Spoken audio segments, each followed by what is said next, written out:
Okay, so since the last talk, last Friday, I've been doing my usual practice of flying around the place. That's not levitation, that was in Qantas, because I accepted an invitation to teach at a conference over in Melbourne, so I was there on Wednesday night and Thursday. It's a conference on depression and anxiety, but I'm not going to talk about those things because I've talked about them many times, and anyone who's interested in those subjects, there's lots of talks about those things. But interestingly, when I was over there with many health professionals who are working in the area of depression and anxiety, there were many of those professionals came up to me and said how grateful they were of the talks which are delivered here on a Friday night, and how many people actually listened to them regularly. And so much so, they also knew that I take requests for subjects for talks. So one of the people over in Melbourne said, there's something you never talked about, I want you to talk about it next Friday. And so this is a suggestion which I got from Melbourne on Thursday night. And I don't think I have talked about this. It's a bit of an esoteric subject because they asked me to talk about the first couple of days after you die. What happens to you when you die? So I'm not sure if you have any plans for this weekend, but just in case, I'm just going to tell you what's going to happen. And it's going to be based on a number of sources. First of all, you've got your own meditation, which I've got very strong meditation. If it's not actually memories, it's understanding how the mind works and just how it interacts with the body. And that's the sort of great understanding you get after many, many years of meditation. So you know exactly what's going to happen, because you know the nature of the mind, the nature of the body. And there's a particular type of meditation which I've been teaching for a long time now, the jhanas. They're very deep meditations, but you know, I've been quite outspoken about them, what actually happens. And that gives you a very good lot of information about what happens when you die. And I'm going to mention why afterwards. But you've also got what we even call like the evidence-based stories of people who either remember their spaces between their lives, and there's quite a few people who can remember those spaces between their previous lives. And either do this spontaneously, or they can have training to remember that time. And the last piece of evidence, which is perhaps the most interesting and the most confirming, is those people who have those experiences of dying, either in an accident or in an operation, floating out of their body and being told it's not their time, coming back again, and it's actually giving you some insight into actually what happens when you die. And these aren't just Buddhists, these are just ordinary people from many different parts of life who come back with the same stories. So I'm going to bring all those threads together in this talk about what's going to happen to you when you die. And it's not something which doesn't relate to your ordinary daily life, because it gives, it highlights that the most important thing in your life is the attitudes, the way you react to what you have to experience from time to time. And you find with this practice which we teach here, it's amazing just what you can do in any situation. You can react in this beautiful, very positive way. Yeah, positive. Well, what do you mean by positive way? I mean by making peace, being kind, being gentle with these things. Learning from them, accepting them, embracing them, not fighting them, not being negative, not being angry, not being afraid. All these negative emotions which you know in your very life, you know, here today cause an incredible amount of problems.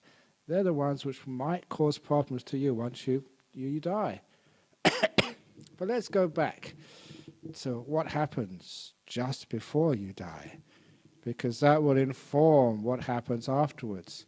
Because life is a continuum, it doesn't sort of suddenly change.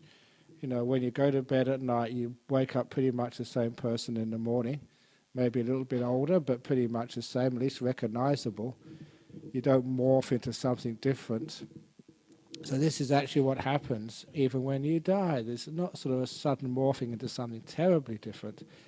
People just before they die, I'm talking about just the slow deaths, you know, of illness, old age, sickness, that type of death, not the sudden deaths. but it's a general and very slow sort of turning off of the body. And with that body, what we call the five senses of seeing, hearing, smelling, tasting and touching. It's as if the body turns off very slowly. And I've been very fortunate in my life as a monk. I get to do some really, really interesting things as a monk. I really admire and recommend the lifestyle. I do things that you guys will never get to do. It's really exciting, like being with people when they are dying. That's one of my jobs, and to see just the death just happening as a process, just what they take as a life force, which is just a body force, just fading away. I remember the first time I saw that, it was quite obvious. There's no point of death. There's no time. You can't actually say that a person died at 8:09. That's what the clock says over there. It's just a whole process which happens over many minutes. The death process starts, and the doctor said it's now finished, and it happens somewhere in between. So it's not a point. It's a process. And that's very important to understand. This whole life is a process. It's not an event. So when you understand that, you understand also that if it's a process, that process can continue on. It doesn't suddenly stop. What does stop is his five senses disappear. In other words, no seeing, no smelling, no tasting, no touching. That's actually no feeling. That's actually how we could find out if a person's dead. We poke them, we kick them, we shout in their ear. You know, are you still alive? See if there's sort of anything is happening in their body. And a lot of times, I think what nurses do or doctors do, they open the eyes and they put a light in the eyes to see if there's any physical reaction, see if there's any response, can actually see. Now, one of the things I know from meditation is that that's also what happens when you get into some deep meditation. Your five senses disappear. And many of you have got close to that. You're sitting down meditating, you can't feel your hands, you can't feel your legs. Okay, your body's disappearing. Great, that's what's supposed to happen. Now, in meditation, you're not dying. You can actually sort of come out afterwards, fully alive. But in death, this is actually almost like a permanent fading away of the senses. But at least in meditation, you get a feeling of what it's like. Number one, when your body starts to disappear in meditation, it feels good. Actually, it feels bloody good. I don't mind using expletives because that's what it feels like. I don't know about you, but I'm getting old now. This is my 60th year. And you get all sorts of aches and pains. I don't know what it's like to be 65, 70, 75, 80, like some of you guys in here, but it gets worse. And I know my body's going to be more aching, more things wrong with it. And it's just so nice to sort of get rid of the body and have a break from it. So when your body starts to disappear, you feel this wonderful pleasure of freedom. You have no aches, no pains. But when I was meditating a few minutes ago, I had no irritation in my throat at all. You know, this has been bugging me for the last couple of weeks, ever since I came back from Indonesia. You know, I think it's a bit of an allergy. So please, please, please, be kind to me and don't give me any medicines. Because the last week I got so much medicines, and people put on the internet I was sick, and God, I got too much medicine. So please don't do that to me. I got a whole chemist shop. So leave me alone. It fixes up by itself. But one of the things I noticed in just the meditation a few minutes ago, all that irritation totally vanished. And it was wonderful. You're actually free and just didn't have any irritation to worry about. This is what happens when the body starts to disappear. You feel this beautiful sense of ease and freedom. And you've got no business to do with seeing things, smelling, and tasting. But many of you will know in your own meditation, doesn't matter if it's very deep or it's just shallow yet, you get deep eventually, just give it time. The one thing which keeps you irritating you most of all in meditation is the sound. You know, like the Roddy's kid crying outside at the beginning, or somebody else making a noise or coughing. Do you know that's why that we use alarm clocks to wake you up in the morning? Because even the Buddha recognized, and this is one of his teachings, it's actually sound is the last of the five senses to turn off. So when you're actually dying, it's actually the sound is the last thing which disappears. Even that's the way you can actually get into people's minds and get them out of meditation. Remember some time ago there was a guy who just finished a retreat over in North Perth. It was one of my monk disciples who was in a deep meditation. And we were cleaning up. We left him there. But then we were cleaning up. It was time to go. And he was still sitting there. So it's my job to try and get him out of the meditation. So of course you don't shake him. That you won't feel any shakes. You just talk in his ear and just get him out that way. Sound is the last of the five senses which disappear. Understanding that, in the process of dying, if a person's in a coma, if you think they're just about to go, speak to them, because of all those five senses, that is the one which is the most likely they will hear. Forget about shaking them or touching them. Sound is the last of the senses to disappear. And many of you will know that when you meditate. So this is evidence-based. So they just start to disappear, the five senses. And when they sort of disappear, there's a great feeling of relief and ease and peace, because the body is irritating. And imagine what it's like when you're really sick and you're dying. That's really a heavy time. Fortunately, though, that in our modern medicines, we get dosed up usually with morphine. And I know many Buddhists have actually asked me, that's terrible, I want to be there when I die. It's an important time in my life. I don't want to be in this dull state. But you don't have to worry about that. Take that morphine, because what happens during the dying process, that the mind, in this sixth sense, it usually uses your brain, but it doesn't have to use the brain. Once the brain stops and the brain dies, in other words, the mind doesn't need that brain anymore, and it actually can be free of the brain. And what actually happens in the last minutes or two, sometimes more, sometimes less of your life, you get clarity. And I was talking about this, about my mother in London, because she's got, complete Alzheimer's disease. 2 years ago, a year and a half ago, when I went to see her, she just cannot recognize me. She doesn't know who I am. And so I was with her for 2 hours. And just talking to her, being with her, she didn't know who I was. Although just strangely, just out of the blue, in 2 hours, with all the talk she said, she mentioned the word monastery, which was really weird, and my brother picked up on that. It was totally out of context with everything else she was saying. But there was something in there, just obviously knew that there was something monastic there, with the person she was with. But for people who have such bad Alzheimer's disease, in the last minutes of their life, they will be clear, they will wake up, they'll remember everything, because that's the nature of your mind. It uses the brain for most of your life, but it does not have to use the brain. And at that last few moments of life, it separates from the brain. I remember first reading about that when I was a student.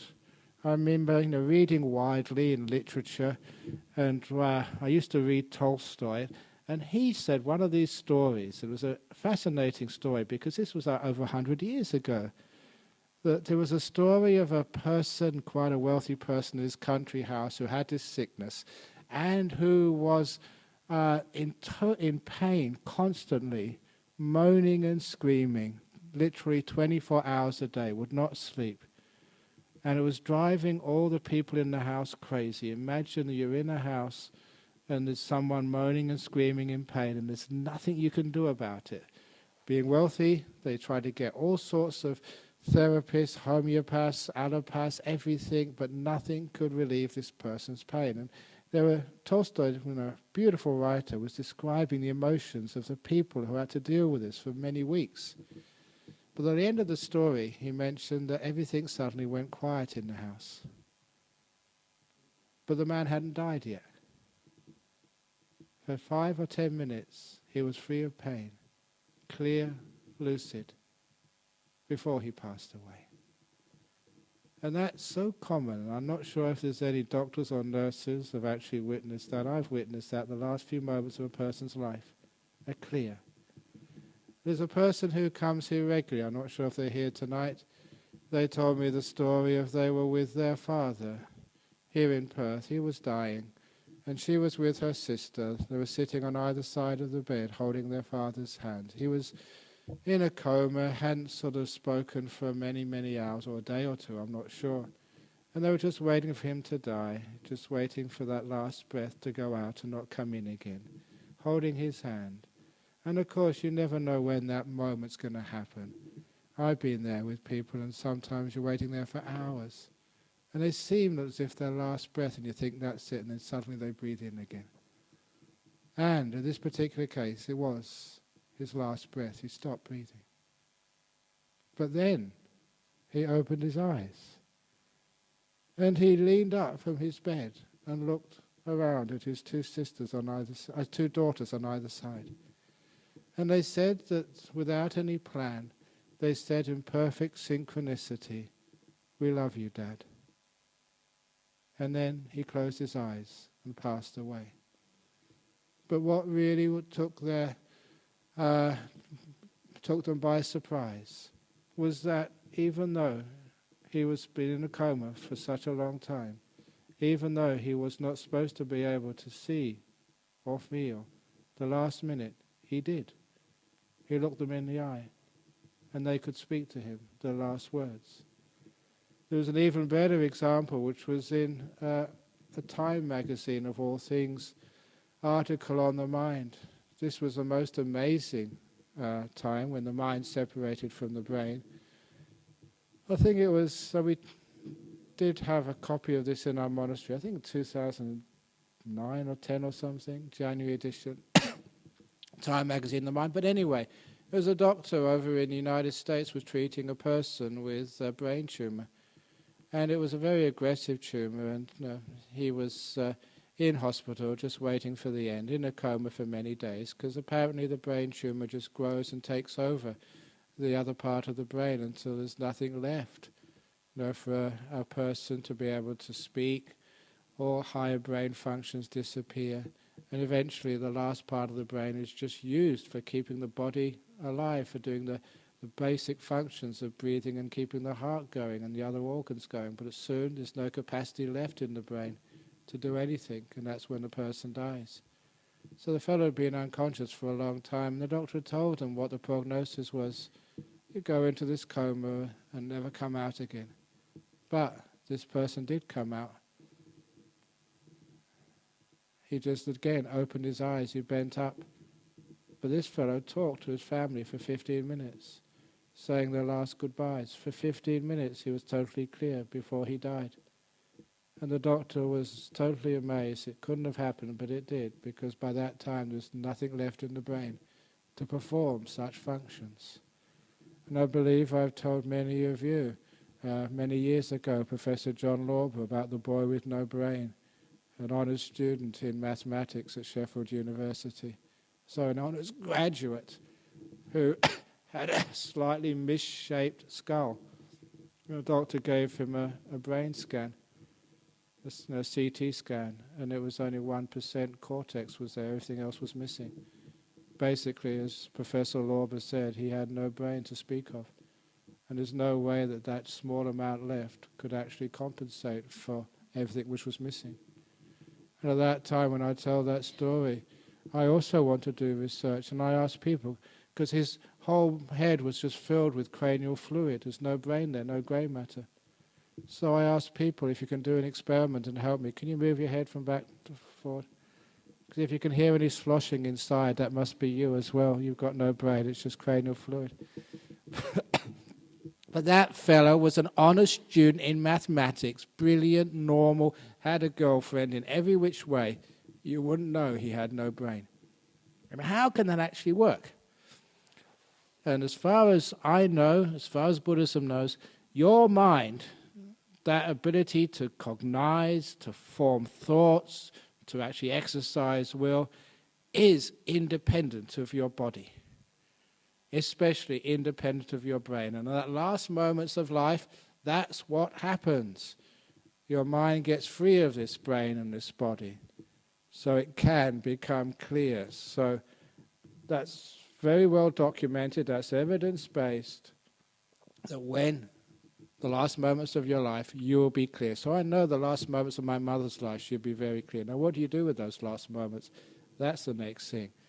For those people who have sudden deaths, they experience themselves just outside of their body looking on.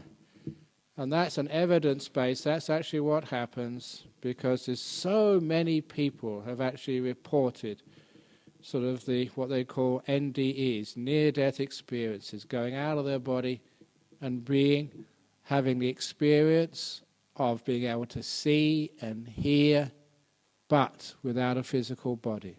They do experience, they think they've got a body, that's what it's like, but they can see their dead corpse actually on the table or under the car or wherever else they died. And of course, many of those people get revived, they come back again, and they tell the tale that that's what it's like. And these aren't just Buddhists, these are from all cultures of the world. And for those of you who want to check me out, the best site for that is of Professor Pim van Lommel, Lommel. Because this guy was a professor of medicine in Holland, and during his work he had many anecdotes, as many of you have heard this before, of people saying that they left their body on the operating table. They could hear and see what was going on, but was this true or not? One of my favourite stories was of the very wealthy person in London who was having a minor operation, and because she was wealthy, she had, I think, a doctor from Harley Street, very expensive, but she wanted the best. If you got money, why not get the best? And fortunately, she actually did need it, because during the operation, she died for a few minutes. And if ever you get an expensive doctor, you'll probably find he's always very polite to you. But during the operation, the doctor lost it. You know, this lady was dying, and he was panicking. And during the operation, apparently he shouted out, even though this lady was unconscious, "Don't give up on me now, you bitch." That's what he said. Be careful if you're a doctor or a nurse, because what happened next was when he came round after the operation, they saved her life. They found out the problem and fixed it, so she was fine. But on the first visit of the surgeon after the operation, he said in his very polite voice, "Madam, we came jolly close to losing you that time." "Yes," she said, "I know, but why did you call me a bitch?" Which you can imagine what the doctor thought. He said, "You were dead at the time. How'd you know that?" And then, of course, she told she wasn't dead. Well, she was dead, but she was conscious. And there's many anecdotes like that, and I'm sure you've known anecdotes, and some of you may have actually experienced that. When I give a talk like that, there's always 2 or 3 people come up after and say, "Thank you for talking like that. I've had that experience. I've been out of my body." But this Professor Pim van Lommel, he wanted to make this much more than an anecdote. He wanted actually to find out scientifically whether this is true or not. And his research, which was reported in the 2001 December edition of Lancet, his research was over 3 hospitals. He was a professor looking after 3 hospitals in the Netherlands. And his sample group was every person who came into any of those hospitals under cardiac arrest, I don't know, for a year or 2. And of course, those which survived. And everyone who came with cardiac arrest who survived, he gave a questionnaire to find out if they had any of these memories of what happened during the time they were being resuscitated, the time they were dead. And he also recorded what happened in the ER room and in the operating theatre, just in case that if they did say that something was said, they can actually find out whether the memory was accurate or not. And he found out of the survivors, about just under 10% of those people who survived did have one or more of the typical descriptions of NDEs, near-death experiences, floating out of the body, hearing what was going on, whatever. And he could verify that these weren't imaginary memories. These were real memories. What they said they heard was said. The procedures they described actually happened. So it was accurate recall. But the most fascinating part of his research was that those 10%, or just under 10%, were the people whose brain died. And that was what was distinguishing near-death experiences from those which didn't have near-death experiences. The brain actually stopped working, and that signaled the beginning of the near-death experience. And the fascinating part of his research was show that there was actually consciousness will and the resulting memory happening when the brain was totally not working. And this is what happens also when you get into very, very deep meditation. There's one of the stories of one of our members here who's not here this evening, but it's a great story. I wrote it down in my book, Mindfulness, Bliss and Beyond, with a person's permission. But this was a person who got into such a deep meditation at home, I'll tell it very briefly, that his wife was concerned he died, and so called the ambulance, and it got taken to Sir Charles Gardner Hospital. It was on a weekend. He was just an ordinary person meditating in his bedroom, but he was meditating for too long, and his wife checked him up, could find no signs of life, so called the ambulance. Ambulance could find no signs of life, so took him to Charlie Gardner's Hospital, where they put ECG and EEG on him. Both were flat. The guy had died, at least, so the instrument said. Now ECG, there was no heartbeat for a long time. EEG, no brain activity. The brain was not working. And he was just in a meditation. I've told the story elsewhere, so I won't elaborate on it. After giving him defibrillators and many electric shocks, nothing worked, but eventually he came out of his meditation. He just decided, I've had enough now, I'll come out, just like you do. And as soon as he came out of meditation, both machines worked perfectly. ECG and EEG started beeping in the proper way. And he felt fine, and he just wondered what the hell he was doing in hospital. He was in his bedroom. And gave him a quick sort of check over, the doctor, nothing wrong with the guy. So he actually went home. He walked home. And he obviously didn't live that far away from Sir Charles Gardner Hospital in the Netherlands. He walked back home. He was that fit. But during that whole time, he was perfectly alert, perfectly conscious, but not of his body or his surroundings. He was deep inside. So he was having a wonderful time, one of the best experiences of his life. I say that anecdote because it's a person who comes here, because that was actually showing what was happening when his brain had died in deep meditation. It was only a temporary. Real death is when it really happens and you've gone for a long time. So you can actually have evidence and experience of what happens when the brain stops working. Temporarily, we call it near-death experiences. When it happens full-on, full-time, that's called death. So that gives you some evidence of what actually happens. The brain stops working. Number one, it's an entirely pleasant experience for just about everybody. Why? Because this terrible body, the burden of it is actually let go of. You're actually free. My God, that feels good. There's one, just like in deep meditation, I don't know how many times I've told you, and I'm just being honest with you, being straight up. I'm not sure if I should say these things, but I do anyway, because I don't want to sort of hide anything from you guys. But the bliss in meditation is better than sex. Okay, now I had sex before I became a monk. I've been celibate for the last 40 years, but I've got a good memory, and I know meditation. And my meditation is very good. It's much better. Now, what that meditation is your body disappears, it vanishes. That's actually what happens when you die. So you're actually totally free of this body. It's blissful. One of those anecdotes, I like these funny stories, which people tell you or you read about. There's this one lady who died on the operating table, and so she left her body, looking at her body over there, just a mess, so off she went. But apparently that she described it as meeting some spirit, and the spirit saying, it's not your time. You've got to go back. And she said, no way. I'm having too good a time. I don't want to go back. Sorry.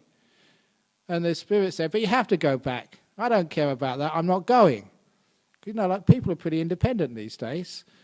And, you don't actually do what you're told by your parents or by the government or by God or anybody. So spirits, go and get lost. I'm having a good time.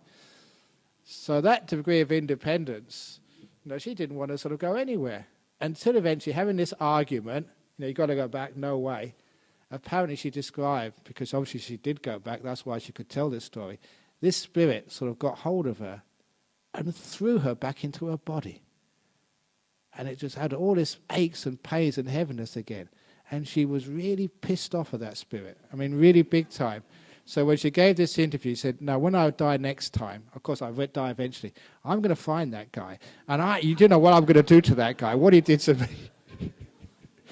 That's how she described it. The fascinating part of that, and it's a funny story, was just how pleasant it was, actually to die. And that is actually very helpful for most people. Number one, actually everybody who has those experiences, one of the things that they come back again, they always say, "Now I'm not afraid of dying. Because I know what it's like. It's pleasant. It's actually quite blissful. It's freedom. It's peace. You're having a great time." Now, of course, it's really interesting and important that people know that. Number one, it takes away the fear of your own death. It takes away a lot of the grief when someone you love dies. It's okay for priests to say, "Oh, they're having a good time now," but having some evidence, yes, they are having a good time. I know they're happy. That makes a lot of difference to people. But not all people are happy after death. And you know why? It's because you may be having a lot of pleasure or having a good time, but it's the way that we react to that good time. "I don't deserve this, it's not good enough," or whatever it is. This is just the way we react to what's happening to us can interfere with this normal, beautiful state of affairs when a person dies. Just like now. You may be having a good time, a happy time, a peaceful day, a great weekend. And how many people think, "I don't deserve this"? And you mess up your happiness. It can't be right. I'm enjoying myself. That's just obviously a great sort of exaggeration of a very powerful undercurrent in human nature called guilt. Negativity, fault-finding. And if you develop that too much in this life, you're going to develop it. It's going to be there for you after you die. And you have this beautiful opportunity to have a good time. And you will throw it away. Why? "I don't deserve this. I'm a bad guy. I've done a bad thing." Or just sheer fault-finding, negativity, which will stop you being free.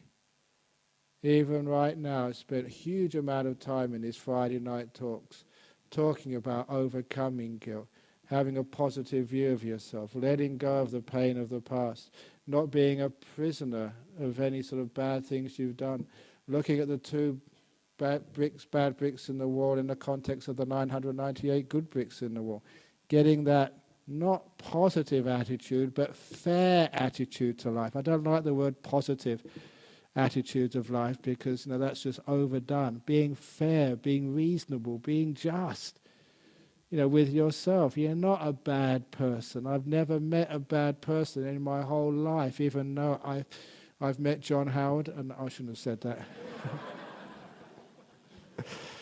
No, he's all right. He's a good guy. I've met sort of murderers and rapists in jails. But these are okay people. They done one or two bad things. But they don't deserve to be hated or destroyed. That's what I mean. I've never seen one person who deserves to be destroyed. There's always some spark of goodness and kindness and beauty in them. And that's a wonderful thing to realize. See that in yourself, for goodness sake. You deserve to be happy. If you want a quick explanation of the meaning of life, everyone wants to know the meaning of life. It is, you deserve to be happy. That's your meaning of life. That has huge consequences. Easy to say, but powerful consequences. Which means you can let go of the pain. You can actually access the happiness and the peace and the joy. So after you pass away, the most important thing to do is just to have that kindness towards yourself, to make peace with what's happening.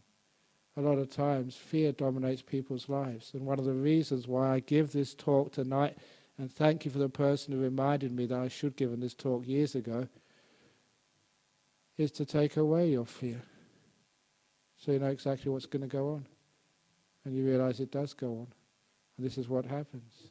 you're prepared. A lot of times fear is fear of the unknown. When death becomes part of the known, the fear disappears, which means you can relax and enjoy the whole process post-death. When it's fear, you know exactly what's happening, you just let go and enjoy. Obviously, there's many people who just have very, very strong attachments to this world. The people they left behind, the things they left behind. And that's something which, again, in Buddhism we say, look, you have to let go of that past. You can't carry such things with you. That's obvious, you know that, but you have to learn that, have to train, have to practice to let go of things. When you let go of your attachments, it doesn't mean you don't enjoy life. You enjoy the people you're with. You enjoy the day, but at the end of the day, you had a great day. Now you can go to bed and let it go. Another day coming tomorrow. The great simile of the concert, which is a beautiful simile which I got from my father's death. Yeah, I only knew my father for 16 years. I was not sad about his death. I don't regret that he was only lived 16 years, because wonderful, 16 years with the guy. Just how lucky I was. The great concert, all concerts end. How many people have been to a concert and have burst out crying in grief afterwards? Oh, Justin Bieber was gone, he will never come back to Western Australia. Of course not. There's another concert coming back next week, somebody even more beautiful or whatever. So, you know, just these people come and go. The nice thing about it is that that's just life. Life is these series of concerts, these happy moments we have, these joyful times we have. But we know they must end. And so it doesn't mean that we don't enjoy the times we have together, because it's going to end, it's going to end. No, we don't allow that to spoil our day. We enjoy it to the max. And when it ends, we feel so grateful. What a wonderful time we've had. Thank you so much. And we move on to the next concert, to the next day. We move on to the next life. And if you can train yourself like that, it's just like even in your meditation, totally let go of the past, free of it, so you can enjoy the moment and allow the future just to evolve wherever it goes. So the same training you use for peaceful, happy, successful meditations right here in this room every Friday or Saturday, the same things as what you do when you die. Let go of the past. Don't be afraid of the future. Present moment, and making peace, being kind, being gentle, right in this very moment. Please remember that. The other similes which I've used before, which, you know, actually interesting, the people in the anxiety and depression conference, they all took that down as a great little meditation exercise, because they hadn't heard it before, the 2 heavy suitcases simile. Imagine yourself in your meditation carrying 2 heavy suitcases.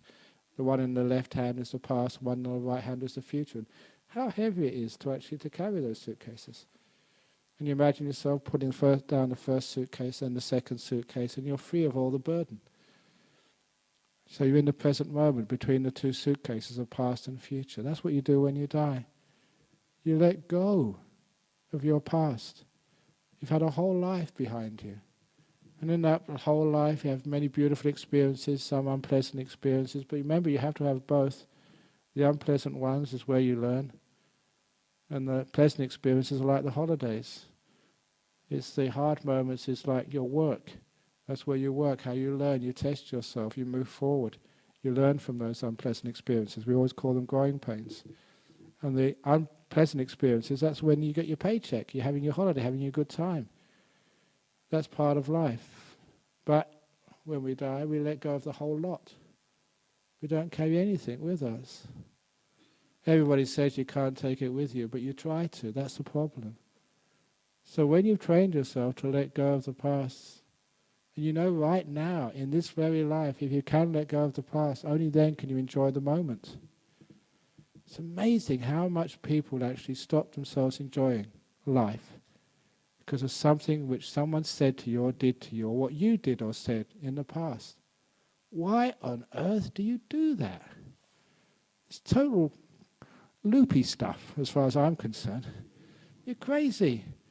So whatever someone said to you, whatever they did to you, whatever you said or did, why allow that to control your happiness in this moment? And I say that to these psychologists. You don't have to do that. And realizing that's one of the most powerful teachings of Buddhism.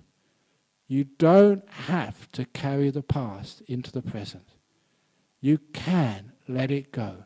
It's allowed, it's possible, and it's a great benefit to do that.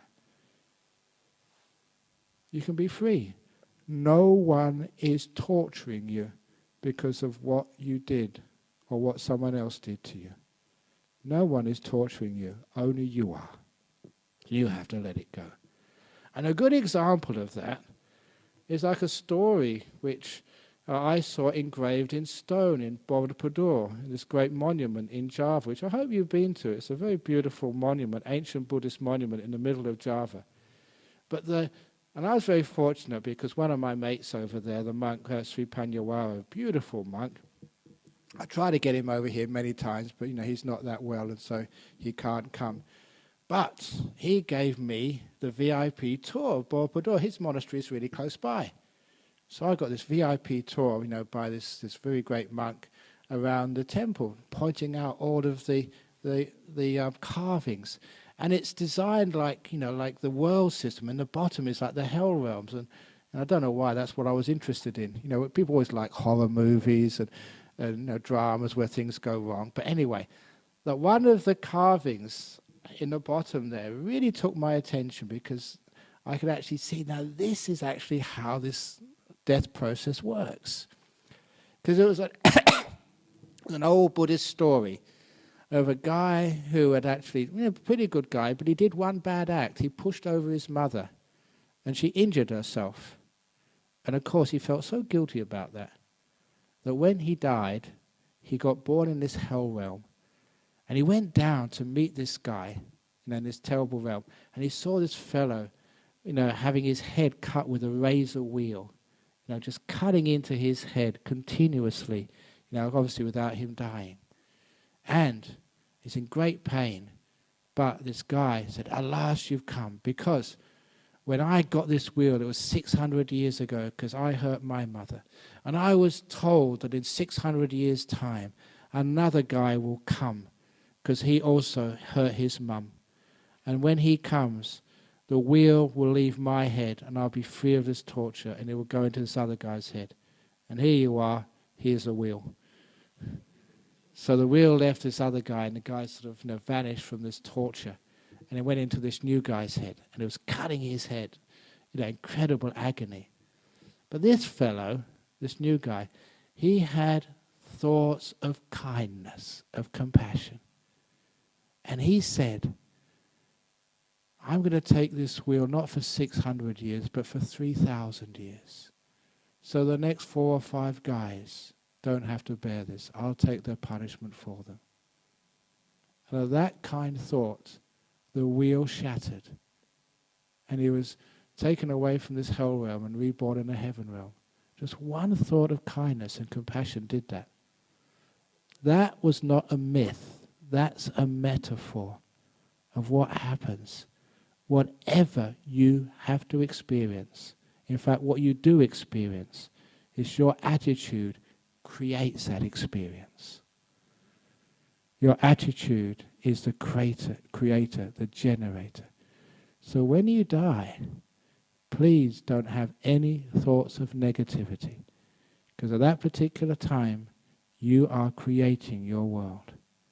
Yes, there are heaven realms and there are hell realms, but you create them, and you make the one you think you deserve. If you're a negative person, and if you think of all the bad things you've done and have guilt and haven't let that go yet, at the end of your death, you remember that, and you'll think you're a bad person, and you will think you need to be punished. And you will design the punishment to suit you. Now remember, these states when you're dead, the physical body is gone.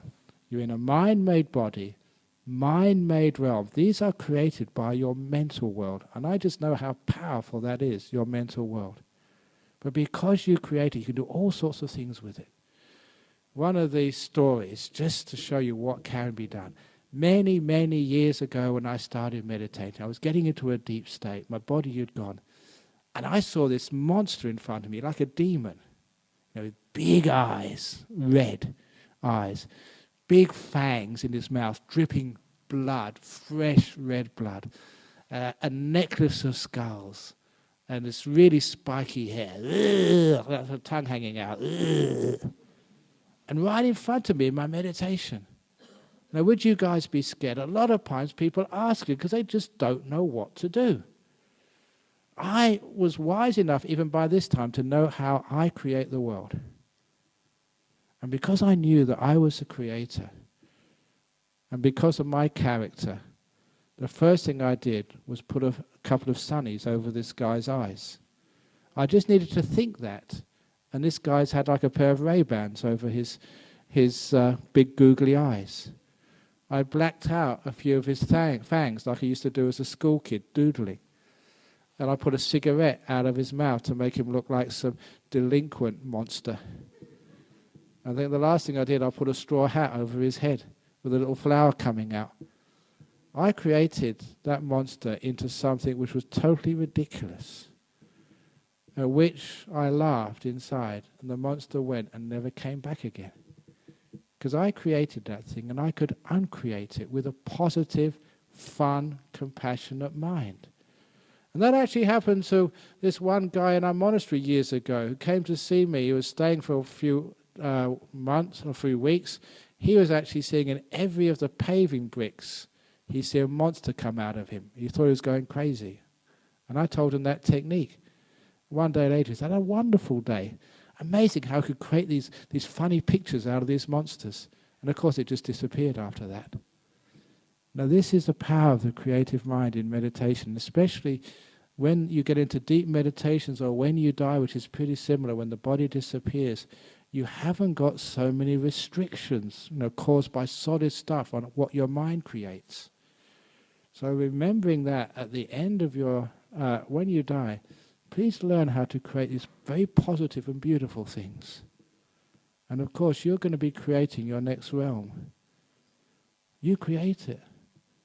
And so by developing a beautiful, positive, kind, loving mind, that's what you're going to be creating for your future. You have that opportunity. I know in some systems that sometimes just, the monks go around and chant or whatever else happens just to try and create that positive mood for the person who's just dead. But sometimes you just can't hear that. You can't see that. At the very least, create it for yourself.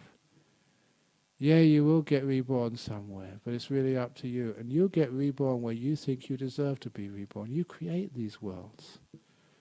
Just the same way that I remember when I was a young kid over in London, I used to go out sometimes for a drink with my mates to a pub.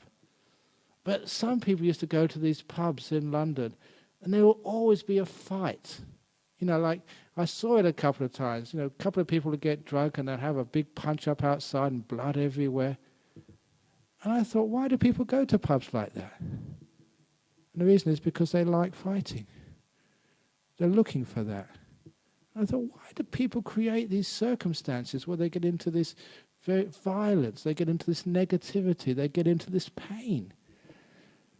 Because that's what people want. So I ask you, what do you want? What do you really want? Not what you think you want, but what you really want deep inside. Please cultivate the mind, have a beautiful mind, a compassionate mind, a forgiving mind. And that's a place where that's what the world you'll create. You create it in this life. I don't know, some of you have difficult relationships. Don't blame your partner. It's nothing to do with it is to do with your partner, but it's also to do with you. As I said every other week here, it's not his fault, it's not her fault, it's not my fault. Our fault. You're involved in that. So don't just pass the buck to the other. You're involved. Don't just blame yourself. It's us. And because it's all about us, there's always things you can do. So you can actually create a beautiful world for yourself, even in this life. But this life is much tougher because it's got so many solid restrictions, so many barriers. It's tough to create a good world in this life. But you can still do pretty well. But imagine just when you're free, when you die, you've got much more opportunities. So don't create a hell realm for yourself when you die. And how do you overcome that? Forgiveness, no guilt. Don't blame yourself. Don't blame anybody else. Sometimes when someone does something wrong, I don't know why they did that, but I'm not going to blame them. I don't understand it. I don't understand why they did that, but they obviously thought they were doing the right thing. So there's a great emphasis on forgiveness of other people in Buddhism, and a great emphasis on forgiveness of yourself. And that's so paramount when you die. Please forgive. That's why in many of the funeral ceremonies which you do, we actually do a forgiveness ceremony, with the people left behind and the deceased. I speak for the person who's died, say on their behalf, I ask forgiveness. Anything which this person who's just died may have done to any of you by body, speech or mind, intentional or unintentional, sometimes just by accident, we really say sorry on behalf of the person who's died. Please forgive them. Let it go. So there could be no pain, no guilt, no idea of sort of justice, which is usually just ideas of revenge, past this point of death. So you can actually be free. And doing that is very helpful. Obviously it's also helpful for the people left behind to let go of the pain of the past. I know it's a beautiful feeling, because then you don't have to be suffering from all this terrible stuff of the past. We do make mistakes, and I said, I think last week, remember the simile of an examination. I used to set tests. If everybody got 10 out of 10, or everyone get 0 or 1 out of 10 in my maths test I gave when I was a school teacher, that would be a terrible test. The idea of a test at school is to maybe get about 6, 7, 8 out of 10. Because as a teacher, I wanted to encourage my students, but I also wanted to find out what their weaknesses were. And so when they made a couple of mistakes, I can see where you're weak, where I have to put some more emphasis on my next lesson. So the test was actually giving encouragement, but also giving feedback so I can see where the weaknesses are. That's called life. We encourage, so you have enough success in life, okay? So you encourage, you're motivated. But when life does go wrong, when you do make a mistake, great. Now that's pointing out some of your weaknesses. So that's where you can actually work and get stronger. So where you can learn more about yourself and about life. But obviously, if the test of life means you're always suffering, you're always having a hard time, everything's always going wrong, that's a bad test. So about 6 or 7, 8 out of 10 should be about the optimum test in life. And most human beings are like that. Yeah, you have your fun, you're having a great time, but every now and again, so 20% of the time you have some pain or suffering or disappointment. Well done, that's testing you. Please welcome that. Don't think it's wrong. And so that way we actually can learn, we can grow, and at the end of life, look, school's out. It's over. No more tests. Well done. Enjoy yourself. Schoolies week. No, Deaddy's week, whatever you call it. Corpses week. Have a great time. Enjoy yourself. You've done a lot of hard work. Well done, you've learned. Maybe you haven't sort of graduated yet. You have to go back next year, but you've done well.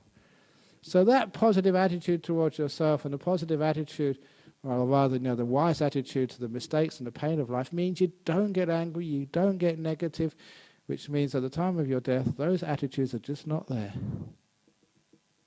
And that stream of consciousness which continues on, you know what that will feel like if you've done some meditation. That would mean that post-death period is a beautiful period. You can create a heaven realm for yourself. If you want to come back, you can come back here and try again.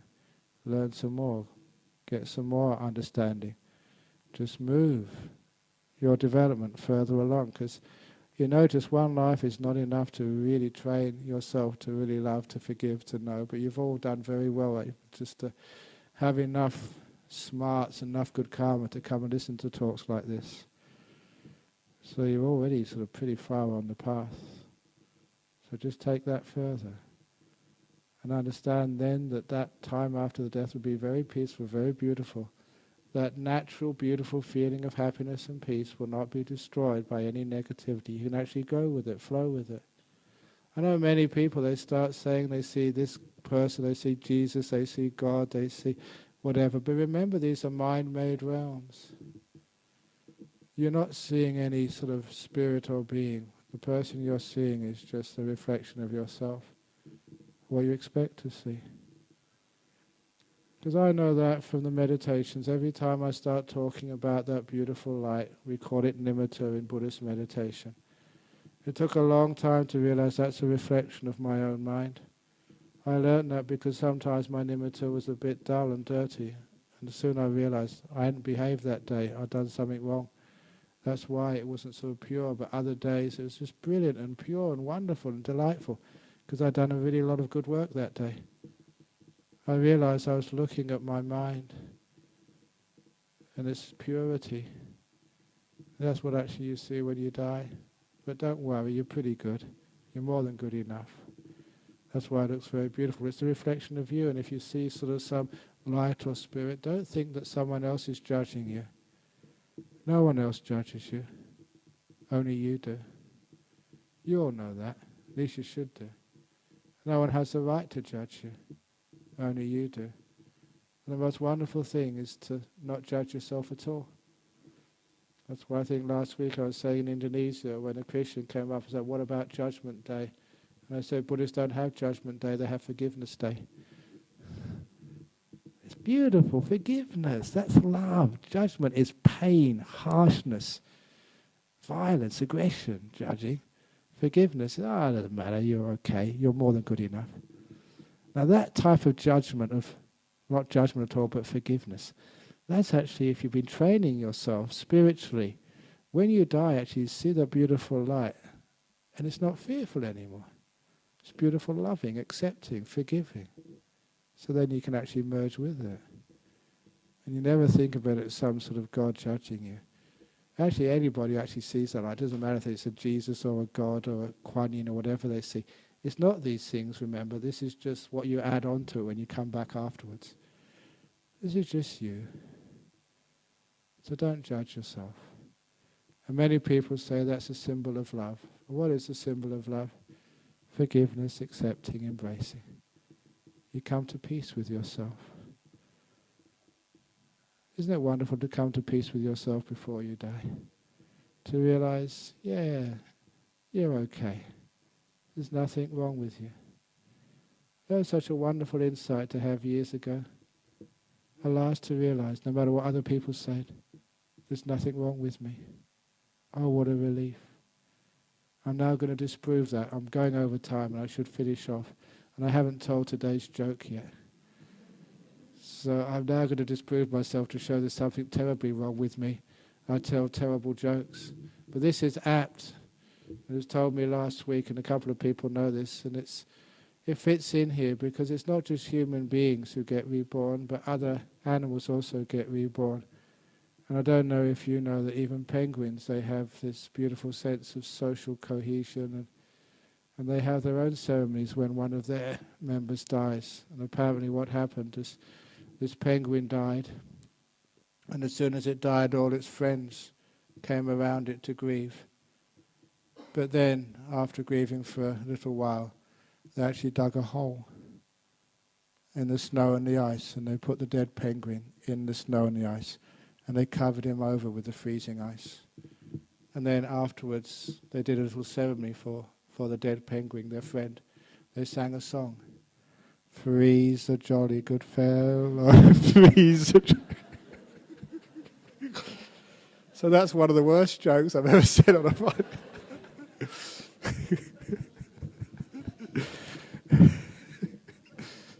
But nevertheless, it just shows my attitude. I have fun with whatever I have to do in life.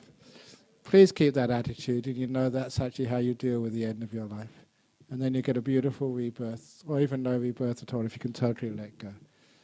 But if I keep on carrying on, because I've got over 3 minutes past 9, you'll all die before I finish this talk, so it's a waste of time. So I'm giving you some information about the attitudes towards death, which also reflects your attitudes towards life. No guilt, please forgiveness, you deserve to be happy. Just go with it. Mistakes in life, things which go wrong, it's part of the exam, it's the meaning of life, learning. You know, get 10 out of 10 every day, there's no meaning to life at all, you're not learning anything. So when it gets hard, when it's hurting, growing pains, learn from it. You're becoming a better person. Tough, hard, but my goodness, it is actually good for you. So thank you for listening to the talk this evening about what happens after you die.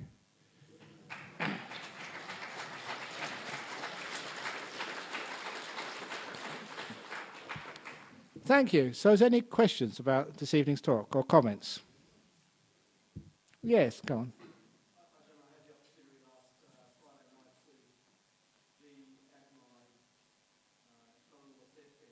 Hmm.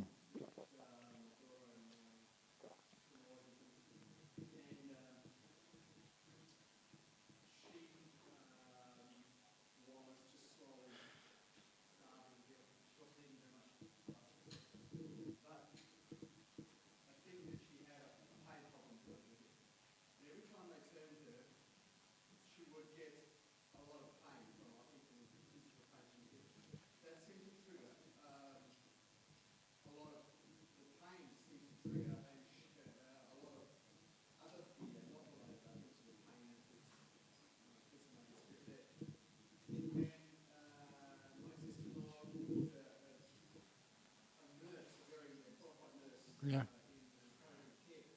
Please make it quick because people are already leaving. She got a cocktail mixed up with morphine and a minor tranquilizer, and when she was turned, there wasn't that much physical pain. My question is, you know how they say, well, drugs disturb the consciousness when you're dying, on one hand, so does pain. Exactly. The pain disturbs the consciousness, the morphine disturbs the consciousness, but go for the morphine, go for the painkillers, because that's only up to the time when real death starts. Once the real death starts, once you leave the brain, you're absolutely clear. So don't be afraid of that. Even if you're Buddhist, I want to be there when I die, you will be. So it just takes away the irritation and the disturbance of the pain. You've all heard me teach meditation for many years. How gentle I am when I teach you meditation. Don't keep sitting if it's painful, just move, because pain is disturbance for developing the beauty of the mind. The same when you are dying. Take the morphine.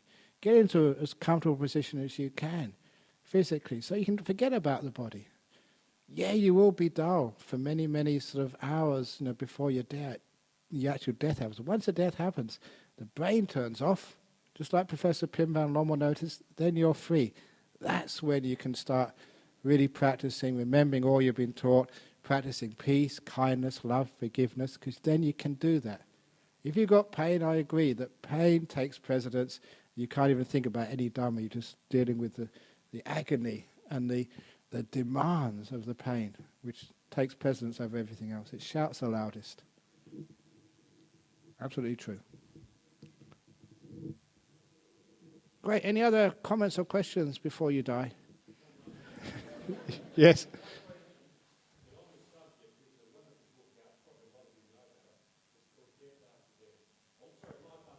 Yeah, Life After Life, yeah. Yeah, there's many, many books like that, because there's the evidence is there. Lots of people have researched, lots of honest people, said what it's like. So get out there and see that evidence, because it's going to happen to you. So read those books before it's too late. Who knows what's going to happen next? Anyway,